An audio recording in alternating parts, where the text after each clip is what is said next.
Qu'est-ce que pense l'acteur du fils préféré du comédien dans San Antonio, par exemple? Alors, San Antonio, c'est simple.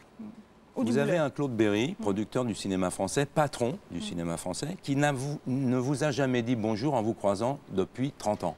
Donc, à partir de là, un type vous appelle de chez Armédia, c'est-à-dire la plus grosse agence de France, dans laquelle je suis, et vous dit, je suis avec Claude Berry, il voudrait te parler. Pourquoi faire?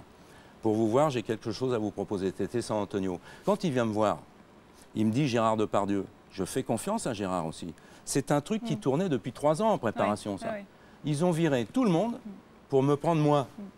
Au dernier moment. Pourquoi? Parce que je suis en forme, parce que je peux être San Antonio. Moi, je lis pas le scénario comme les autres l'ont lu pendant 3 ans. Je leur fais confiance. J'aurais pu, dans une instance qui devient paniquée. C'est-à-dire Claude Berry est devenu paniqué en 10 jours. On a changé tout et le metteur en scène. J'aurais pu, sur contrat, dire j'arrête tout, mais j'ai de l'honneur. Je continue à jouer San Antonio, même dans des dispositions différentes. Parce que l'esprit du film, tout a changé du jour au lendemain, du samedi au lundi, tout a changé. Un metteur en scène est venu. Pardon. Je finis, hein, parce que... Juste ce que vous me dites, c'est que finalement, si c'était à refaire, vous ne le referiez pas. Si c'était à refaire, j'éviterais de le refaire, bien évidemment. Mais moi, je voulais rencontrer un grand producteur, et Gérard. Alors j'ai rencontré Gérard. Même si vous dites que vous avez d'ailleurs toujours autant d'affection et d'amitié pour lui, vous le dites, mais vous l'avez qualifié quand même de truqueur. Ailleurs, vous avez dit qu'il ne vendait plus pour son métier. Gérard, il sait très bien de quoi je parle. Hein. Si je le dis, c'est que lui aussi l'affirme et le confirme. Hein. Oui, c'est-à-dire? Il le confirme tous les jours, dans son boulot, dans sa façon d'être avec les gens. Il n'y a pas que moi qui peux signaler ça de Gérard.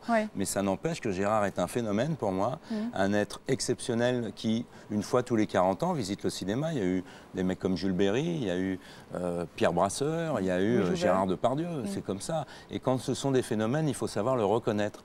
Il est indestructible. C'est quelqu'un qui a un charisme, un charme et un talent magnifique. Et vous trouvez que là, il va à la facilité? Il profite de ce système d'imbéciles, il a raison. C'est-à-dire?